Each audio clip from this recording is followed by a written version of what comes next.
ಆತ್ಮೀಯ H16 news ಅರ್ಥಾತ್ ಹೇ ಸೀತಾರಾಮಗೆ ಸ್ವಾಗತ. ನಾನು ನಿಮ್ಮವ MI ಅಥವಾ ಮಲ್ಲಪ್ಪ ಜೋತಾವಾರ್. ಆದ್ಮೇಲೆ ಈಗ ತಾವು ದಿನ ಸುದ್ದಿಗಳನ್ನ ಅದರ ಜೊತೆಗೆ ವಿಶೇಷತೆಗಳನ್ನ ನೋಡ್ತಾ ಹೋಗಿ ವಿಶೇಷ ಈ ಮೊದಲನೇ ಸುದ್ದಿಯನ್ನು ನೋಡಿ.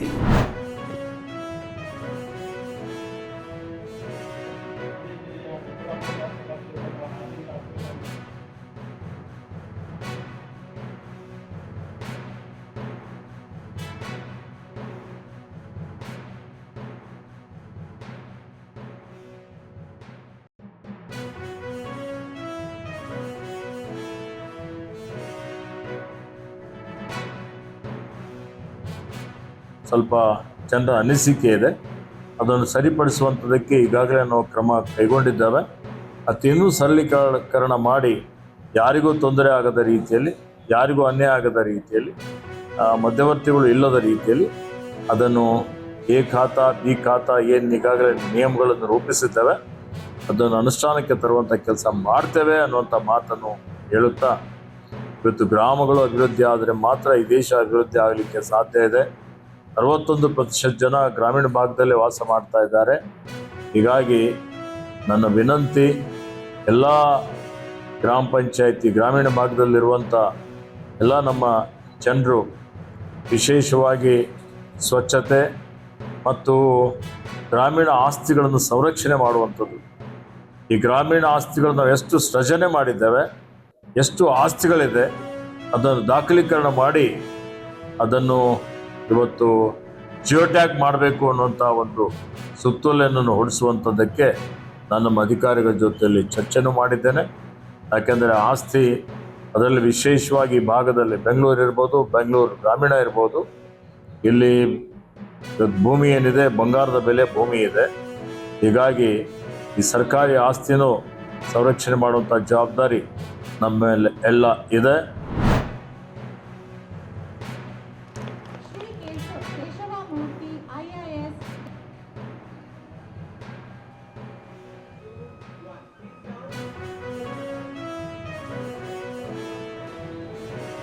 A loud round of applause, students.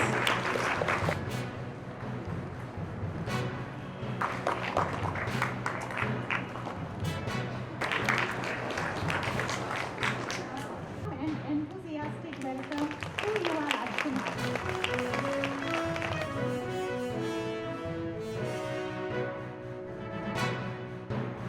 The word yoga is derived from Sanskrit. Yoga means to bind body and mind. ಮತ್ತೆ ಅವ್ರಿಗೆ ಚೆನ್ನಾಗಿ ಗೊತ್ತಿರಬೇಕು ಅಂತ ಅನ್ಸುತ್ತೆ. Tutor is not happy with my ಏನು ಯೋಗ ಅಂದ್ರೆ ಏನು? Tell me. So yoga is the union of the Jivatma and the Paramatma. Okay, that is more of a spiritual explanation.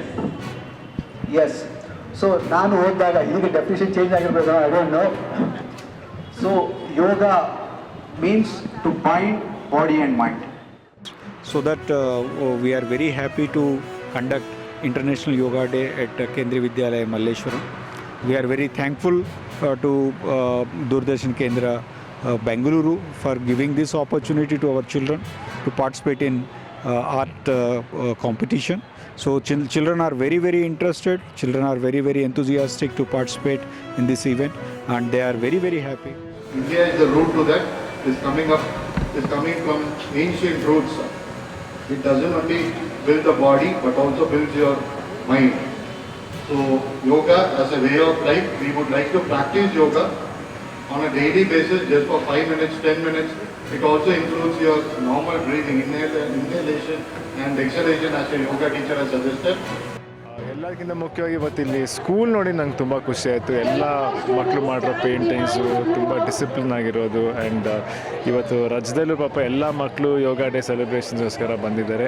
ಸಖತ್ ಖುಷಿ ಆಯಿತು. ಅಫ್ಕೋರ್ಸ್ ಯೋಗ ಇಂಪಾರ್ಟೆನ್ಸ್ ಪ್ರತಿಯೊಬ್ಬರಿಗೂ ಗೊತ್ತು. ಆ್ಯಂಡ್ ಇವತ್ತು ಮಕ್ಕಳನ್ನ ನೋಡಿದಾಗ ಕೂಡ ನನಗೂ ಅವರಲ್ಲಿರೋ ಡಿಸಿಪ್ಲಿನ್ ಎಲ್ಲ ಹಳೇದು ನನ್ನ ಚೈಲ್ಡ್ಹುಡ್ ಎಲ್ಲ ಸಖತ್ ನೆನಪಾಯಿತು. ತುಂಬ ಖುಷಿ ಆಯಿತು.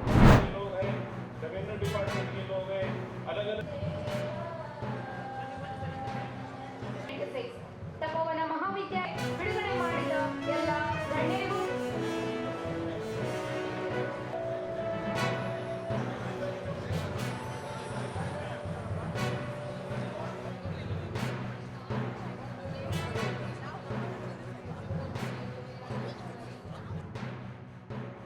ऐसे समय में आपका दायित्व है कि आप परंपरागत ज्ञान और आधुनिक विज्ञान के बीच एक सशक्त सेतु बनने का काम करें।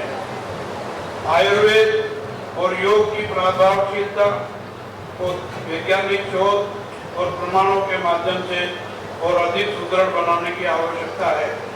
मैं आप सभी से आग्रह करता हूं कि आप केवल चिकित्सक के साथ साथ शोधकर्ता, नव प्रवर्तक और समाज के मार्गदर्शक भी बने रहें। चिकित्सीय सेवा सबसे बड़ी मानवीय और ईश्वरीय सेवा है। डॉक्टर को भगवान का रूप माना जाता है। जब आप चिकित्सक के रूप में अपनी सेवाएं प्रदान करेंगे तो आप महसूस करेंगे कि ये वास्तव में मानवीय और ईश्वरीय सेवा है। एक चिकित्सक के पास केवल औषधियाँ ही नहीं होती, बल्कि उनके पास करुणा, संवेदनशीलता और विश्वास का अमूल्य खजाना भी होता है। अनेक बार रोगी को दवा से पहले आपके स्नेहपूर्ण शब्दों और सकारात्मक व्यवहार की आवश्यकता होती है। इसलिए अपने व्यवहारिक जीवन में सदैव मानवीय मूल्यों को सर्वोच्च प्राथमिकता दें। ಬ್ರಿಟಿಷರು ಭಾರತಕ್ಕೆ ಬಂದ ನಂತರ 200 ವರ್ಷದ ಇತಿಹಾಸ ಅಲೋಪತಿಗಿದೆ. ಆದರೆ 1000 ವರ್ಷಗಳ ಹಿಂದೆ ಶುಶ್ರೂಷ ಆಯುರ್ವೇದದ ಮಹತ್ವವನ್ನು ಜಗತ್ತಿಗೆ ಸಾರಿ ಹೇಳಿದರು. ಇವತ್ತು ಜಗತ್ತು ಆಯುರ್ವೇದದ ಕಡೆ ನೋಡ್ತಾ ಇದೆ. ಜಗತ್ತು ಇವತ್ತು ಯೋಗದ ಕಡೆ ನೋಡ್ತಾ ಇದೆ.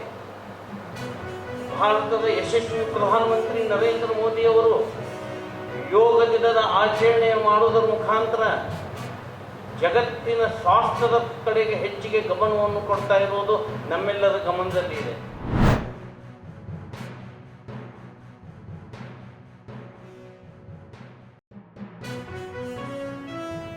ಒಂದು ಸಮಯ ನಾವೇನಾದರೂ ಆಗಿ ಬಂದಿದ್ದಿದ್ರೆ ನೀವು ಈ ಮಾತು ಹೇಳೋಕ್ಕೆ ಅವಕಾಶನೇ ಕೊಡ್ತಾ ಇರಲಿಲ್ಲ. ಯಾಕೆಂತಂದರೆ ನಾವು ಈಗಾಗಲೇ ನಂಬರ್ 1 ಆಗಿಬಿಡ್ತಿದ್ವೇನೋ.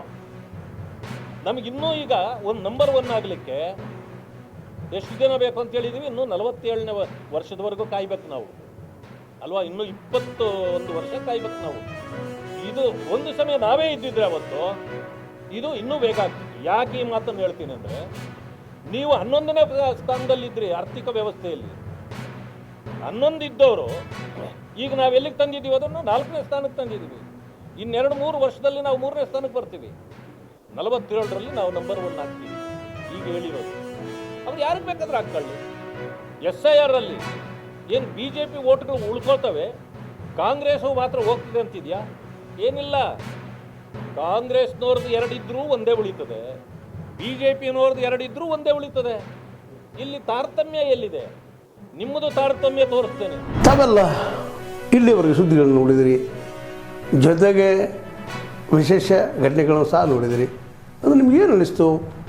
ನಿಮಗೆ ಲೈಕ್ ಮಾಡಿರಿ, ಶೇರ್ ಮಾಡಿರಿ, ಕಾಮೆಂಟ್ ಮಾಡಿರಿ, ಜೊತೆಗೆ ಸಬ್ಸ್ಕ್ರೈಬ್ ನಿಲ್ಲಿಸ್ಬೇಡ್ರಿ. H16 ನ್ಯೂಸ್ ಅರ್ಥಾತ್ ಸಿದ್ದರಾಮಯ್ಯ ಸತ್ಯದ ಕೈಗನ್ನಡಿ ವಂದನೆಗಳು.